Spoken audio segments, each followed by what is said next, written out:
From Hollywood, it's time now for Edmond O'Brien as... Johnny Dollar? The Ambassador Travel Agency calling back, Mr. Dollar. Oh, yeah. Your reservation for Bermuda has just been confirmed. Pan American, flight number 134. You'll leave LaGuardia at 10:30 a.m., arrive at Kindley Field, Bermuda, 2:30 p.m. Got it? We'll send the tickets right over. It's been a pleasure to serve you, sir, and I hope you have an enjoyable stay in Bermuda. Is it a vacation? Well, hardly. I'm going down there to look up a dead man.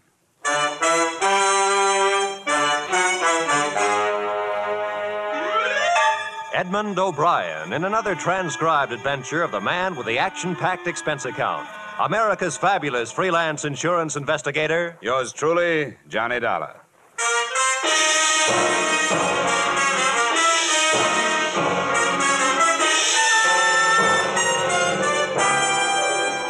Expense account submitted by Special Investigator Johnny Dollar to Tri-State Life Insurance Company. Attention, Leland Scarf, Chief Adjuster. The following is an accounting of my expenditures during investigation of the Earl Chadwick matter. Expense account item 1, $1.80, cab fare to your Hartford office. The man has been seen alive, Dollar. I never was satisfied that he was dead. His boat, a small cruiser, was found wrecked, you know, but never a body. How long ago was that? A little over 4 years ago, 1945. He was declared dead in 1947 in appellate court, and we were forced to meet the claim of his widow. Or his wife and accomplice, as it might seem now. Go ahead. Here's the lady that saw and spoke to him. Mrs. Marshall, this is Mr. Dollar. How do you do? Mrs. Marshall? Now, I want you to tell Mr. Dollar what you told me, Mrs. Marshall, if you will. Well, my husband and I had been in Bermuda for 3 days. Mrs. Marshall, explain that you knew Earl Chadwick before. Oh, yes, we knew him. Not too well, thank heaven, but well enough to be pointed out as friends of that embezzler. You know how people are. Embezzler, Mrs. Marshall? Oh, yes, there was attendant theft. He worked at the Monticello Loan Company in New York City. $30,000 disappeared at the same time he did. Police theory was that he wrecked his boat while attempting to leave with the money. Now, Mrs. Marshall, how you happened to see him? We'd been there 3 days, and that night we went to this nightclub in Hamilton, slumming, so to speak. It's called the Port of Castile on the waterfront. It had been a number of years, mind you, and Chadwick was much thinner, but I recognized him. He was seated with some sailors, and I said, "Jerome, doesn't that look like Earl Chadwick?" And then you spoke to him. What else could I do? I was dying of curiosity. When he got up to leave, I met him and said, "Aren't you Earl Chadwick?" He denied it, of course, but being that close, I'm positive that it was. What did he say? Did he give you a name? No, but I found out. I felt I was quite within my rights in asking a few questions. The name he's using is George Brewster. Well, Dollar? What about Chadwick's wife? What happened to her? She remarried one of his business associates, Harold Anderson. Yeah. I had the girls draw up a complete record on the case. Photographs, police reports, everything you'll need. The wife's address is there in Queens, I think. All right, Mr. Scarf. I'll do what I can.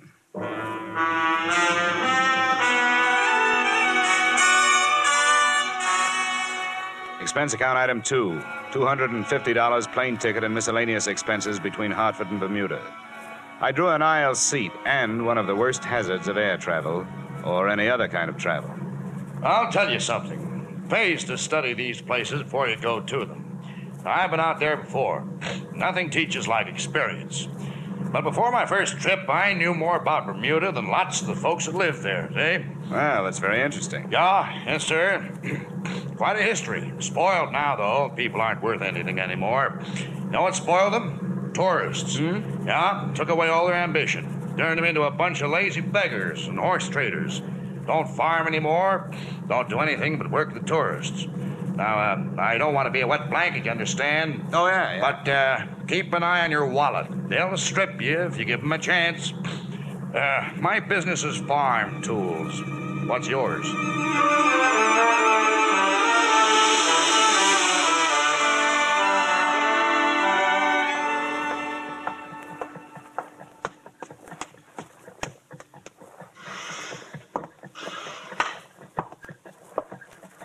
Yes, sir.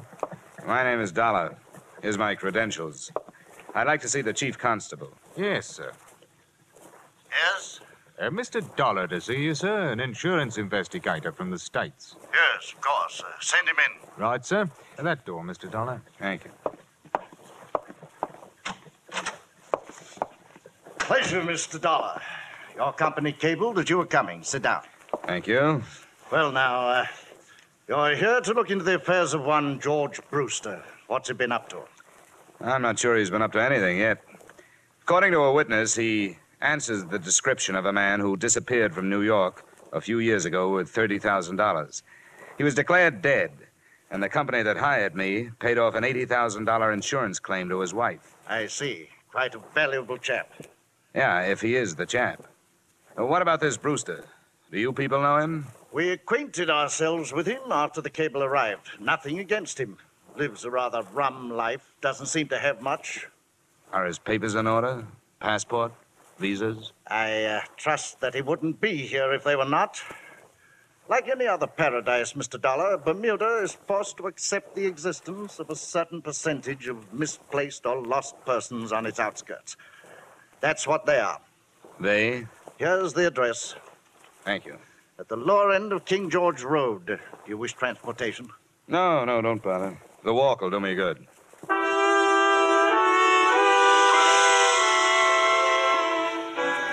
I decided against the King George Road address. Instead, I returned to my hotel, memorized the photographs of Earl Chadwick, subtracting a little weight from the somewhat flabby face. And that night, I found myself a table near the door at the port of Castile. I sat there nursing a minimum of foul drinks. It was 10 o'clock before he came in and found standing space at the bar. George Brewster? Or Earl Chadwick? What's the matter with you? What is this? I'm curious, too. How about coming over to my table? All right.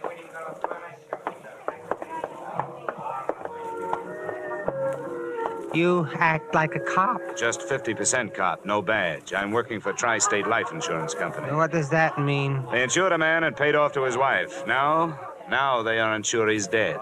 He belongs to that other name you threw at me. What was it? Chadwick? Earl Chadwick. And I must look like him. Here's a snapshot. Huh. He's fatter, but it's pretty close at that.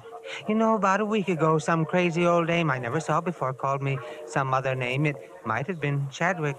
I thought she'd drunk over her quota. She was an old friend of Chadwick's. She swears she'd recognize him if she saw him. And she swears she saw him. Huh. It's weird, isn't it? I suppose it happens more often than we know about. What do you want? My papers and stuff? They might help. Sure, I'll write down my address. Come on out anytime tomorrow. There you are. Thank you. I should recover from these drinks by noon. Well, that'll be all right. It's crazy, isn't it? Things like this could get your goat.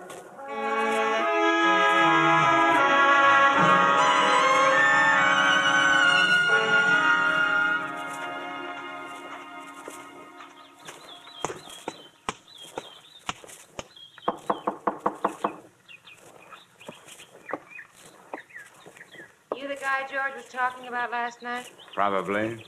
I'm Johnny Dollar. Is George here? No, he had to leave. He said you could come in. He said you could look at this stuff. Here's his passport and cards and things. How long have you known him? 2 years last month. You know where he came from? Never asked me where I came from. This guy, he looks like. He had a wife? Yeah. I want to take some of his personal things into town to check his prints against this passport. Shaving brush if he uses one, tubes, jars, anything. You think he's the guy? I'll have to find out. Never mind. You told me you were going. The prince would check against the passport, but it wouldn't make any difference. Now that it's started, why stretch it out? Why not make it easy? George? No, Earl. I'd almost forgotten. Earl. Where can we talk? I've got a hotel room. The statement he made filled in most of the blanks in the case. 1, his wife was to have met him in Mexico City, but hadn't. 2, most of the stolen funds had gone to his wife to keep her going until she collected the insurance. So she got married. I didn't know that. She told me to wait, and I did. Grace, married. We can leave for the States Grace anytime and you're ready. Harold. Huh? Oh, I can be ready anytime you say. All I have to do is pack a few things and say goodbye to Fran.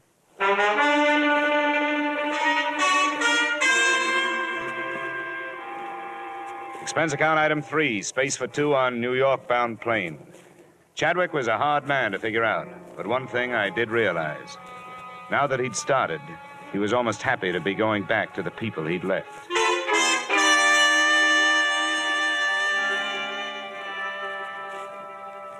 We arrived in the evening, and the next morning, I was told when I telephoned that Mrs. Grace Chadwick Anderson and her husband were at home and would receive me. Oh, good morning. Hello, Grace. Harold. I beg your pardon? Oh, I understand, Harold.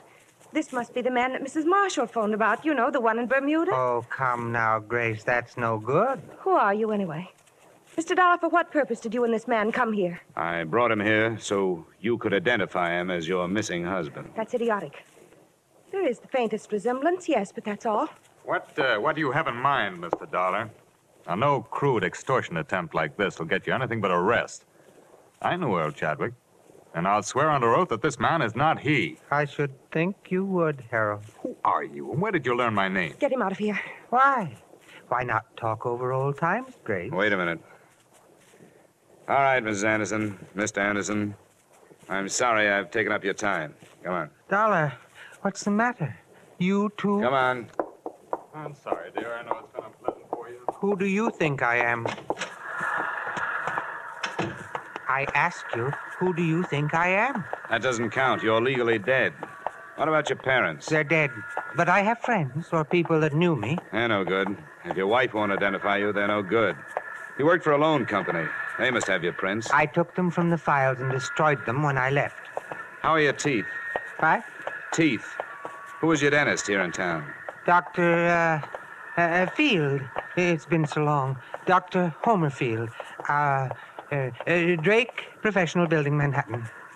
He'll still have your x-rays on file. They're as good as fingerprints. Go there this morning. Don't use your name. Give him your other name, George Brewster. Have a new set of x-rays taken. I'll do the rest. All right. Hold it. Now, look, I don't have to hire somebody to follow you, do I? No. Oh, no. Not after I've seen them. You don't have to worry about my going anyplace.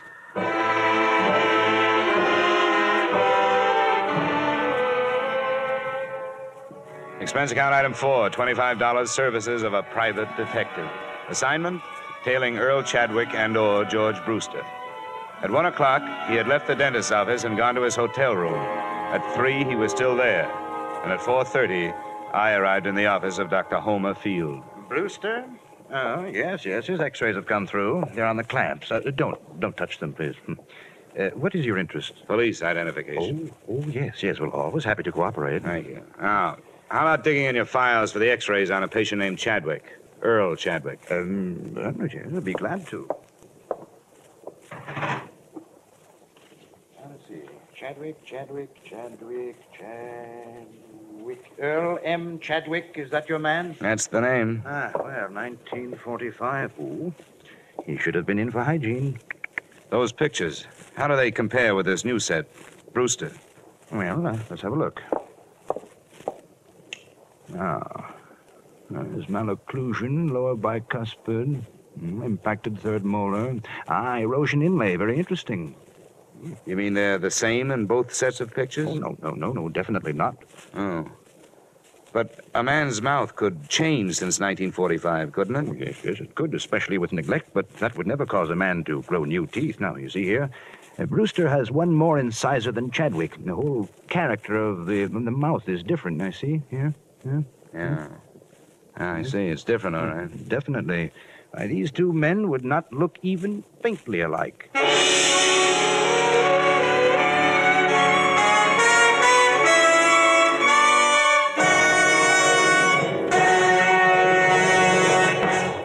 In just a moment, we will return to the second act of yours truly, Johnny Dollar. But first, Down the old ox road, learn to croon straight from the shoulder. Milestones in popular American music.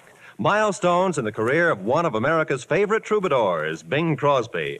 This Wednesday night, over most of these same CBS stations, you're invited to hear The Bing Crosby Show. Bing Crosby with the music of John Scott Trotter, with the Rhythmaires, with Ken Carpenter. Here's the show designed for the whole family. A pleasant and diverting mixture of music and merriment, guided by the one and only Bing Crosby. Plan now to hear The Bing Crosby Show this Wednesday night on CBS. And now with our star, Edmond O'Brien, we return to the second act of yours truly, Johnny Dollar.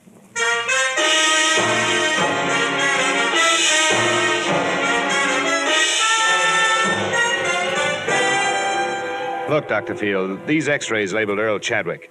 Could they be misfiled? Could they be under the wrong name? Misfiled? No, definitely not. My assistant has been with me for 10 years. Never made a mistake yet. No. Well, then could anyone else have gotten in here and planted a different set under that name? But why? I would realize the difference the moment I looked into the mouth. That erosion inlay alone. Yeah, I know. Look, your office. Has it been broken into? Yeah, a long time ago, for narcotics. How long ago? 6, 7 years ago, during the war. But not since then. I've missed nothing. The janitor, the nightman, does he have a key? No. It's cleaned in the evening, just before I leave. Robbery is out of the question. Just what is your problem, Mr. Dollar? Well, if I wanted to plant some x-rays in a file, where could I get some? Well, I never thought of it. But... Where would I go? Would you give me some? Oh, no, definitely not. That would be most unethical, unless, of course, you were a patient of mine and the x-rays were of your own mouth. Oh, thank you, Doctor. I think that's what I wanted to hear you say.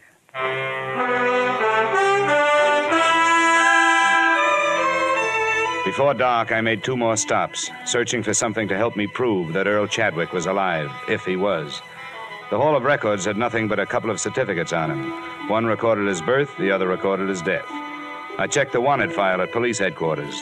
They had checked him out in 47 when the court had pronounced him dead. On my way out of there, I made 2 phone calls. The second was to the detective I'd hired. Yeah? Landro, what are you doing in your office? Did you lose him or get tired? He was on to me, Dollar. He got into the crowds at Macy's. I put the houseman at his hotel on it. He's watching his door. I just phoned his room. He's not there. What's he been up to? He left the hotel at 318 and took a cab over to 3rd Avenue. What address? A pawn shop, Johnny. He bought a gun. Nice going, Landro. If you decide to change over to stopping traffic at school crossings, use me as a reference.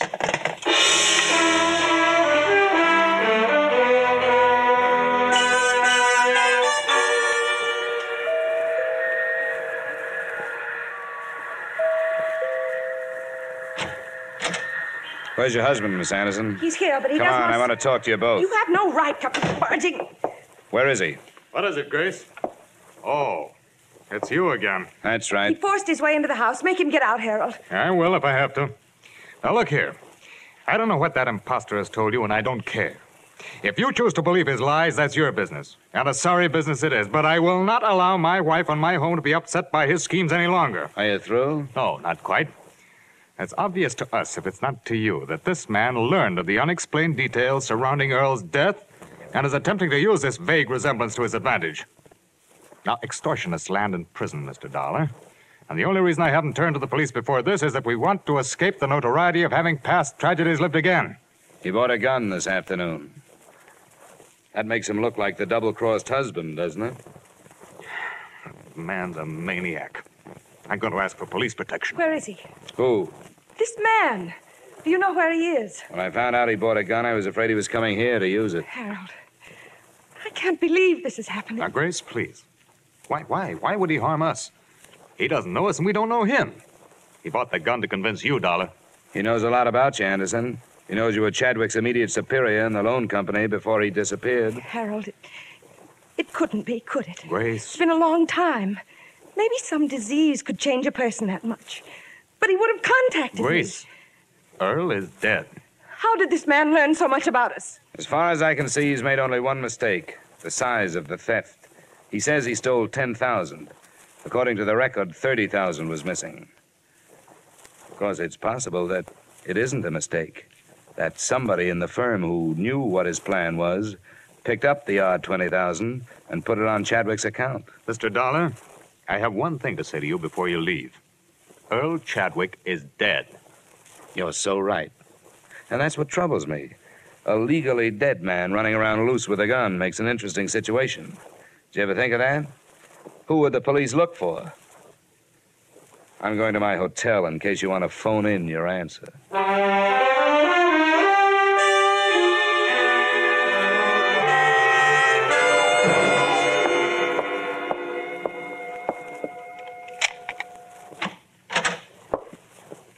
Where have you been, Chadwick? Right here. The maid let me in. What's the idea? I was scared somebody was following me. I got the feeling they hired somebody to get rid of me. No. Why not? I haven't thought of that yet. Give me the gun. I need it. Come on, where is it? Never mind. Get away from me. Come on, where are you carrying it? Hey, you... How did you know I had it? What were you going to do with it? I told you I was scared. You thought I was going to kill them? The idea crossed my mind. No. What good would that do? How should I know what's going on in that head of yours? Why'd you come back, then? Just to get things straightened out. You wouldn't have had to. I haven't found a way to prove who you are. Oh, I knew I didn't have to come back. But everything was stagnant. Being George Brewster was dull. I thought that's what I wanted. A new identity, even without Grace. But I guess nobody's ever satisfied. And when you have a choice of who you want to be, then it's really hard. What about the x-rays? No good. The set under Chadwick didn't match the one you had taken today. They had to. They made a switch with somebody else's, probably Anderson's. It's an easy office to enter. Probably hired a cat burglar. Nothing at the Hall of Records, nothing at police headquarters. You're dead. What did the police say? I didn't talk to them. Why should I? The case is closed. You're dead. Lazarus, come forth. And he that was dead came forth, bound hand and foot with grave clothes, and his face was bound about with a napkin. Yeah? Landro, Johnny. Oh, yeah. Sorry I blew up. Forget it. I lost him, didn't I? How is it? Oh, it's a mess. I'm not getting any place. The only proof I can find is proof that he's dead. Maybe he should stay there. Yeah, I'm getting ideas myself. What about his draft board? They take prints. Police checked in 47. They lost. Look, I'm going to have to dummy up something. I don't want you to violate any trade secrets, but do you know a good forger? That depends. It'll be practically legal. All I need is a driver's license. I think that can be managed, Johnny. When? Tonight. It'll cost. Well, I'm working for a wealthy company. Oh, there's more, too, Landro. How about meeting us in your office in 45 minutes? Sure, Johnny. Bring a bottle. Expense account item 5, $500, one bogus 1947 driver's license complete with Chadwick's thumbprint. By 10 p.m., we were back in Landro's office. Johnny, how desperate is this Anderson? Desperate enough to welcome a nice, fast deal. Don't quote a price unless you have to. Just get him down here. Why anybody goes through all this to make prison? Prison? Come on, Landro, get on the phone. There's the number. You're my client.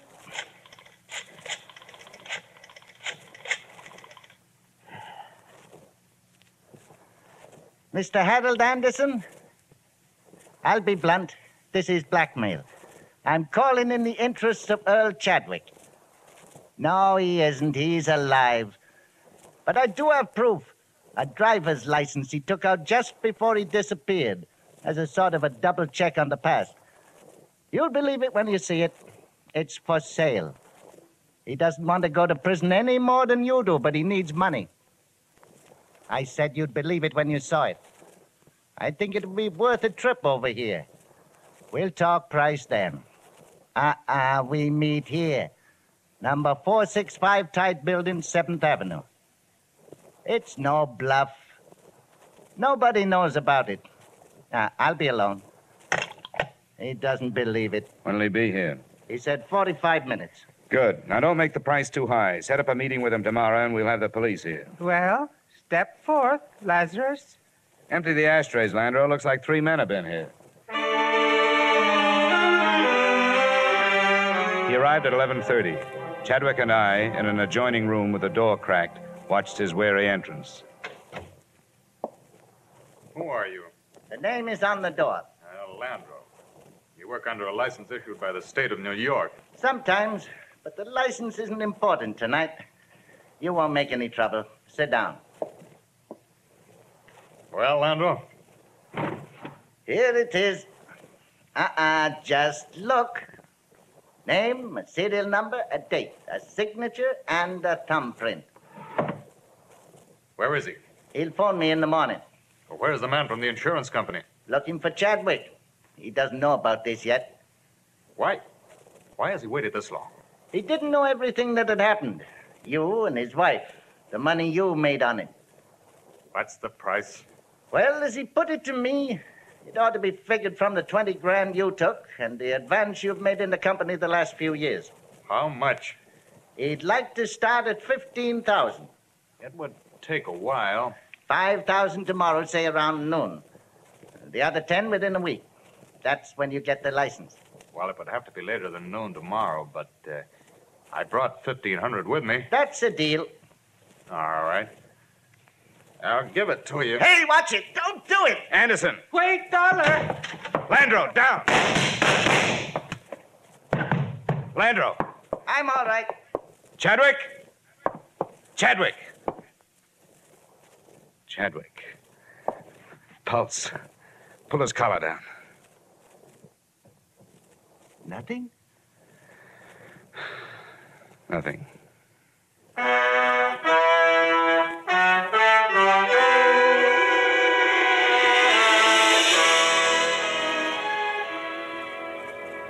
I don't know what your company can do about it now. Both Mr. and Mrs. Anderson gave statements to the police that same night, confessing their contribution to the original crime. You'll have a hard time prying Harold Anderson loose from the clutches of the state, which is working on a murder indictment for him. About the wife, Grace, I don't know. If she's not found guilty as an accessory, I'd be happy to appear as a witness if she's brought to trial on fraud charges. As for my part in it, I'm not proud of myself, but I was hired to find a dead man, and I finally found one, just before he lived. Expense account total, $1,575.30. Yours truly, Johnny Dollar.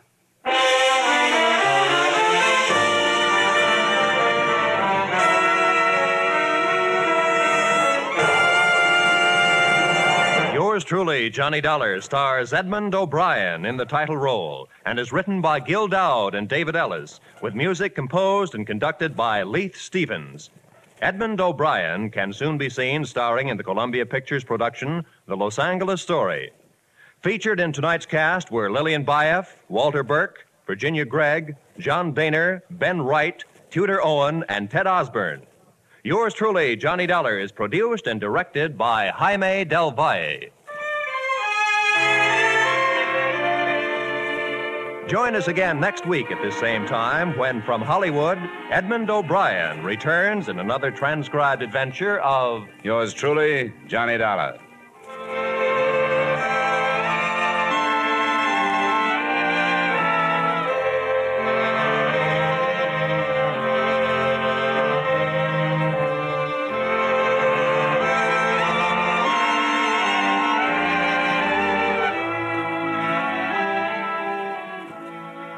Every Wednesday night, CBS brings you Groucho Marx with his brilliant quiz, You Bet Your Life. It's one of the brightest, most spontaneous, most genuinely funny shows on the air. So be listening this Wednesday night on most of these same CBS stations for You Bet Your Life, starring Groucho Marx. Stay tuned now for the adventures of Philip Marlowe, which follow over most of these same CBS stations.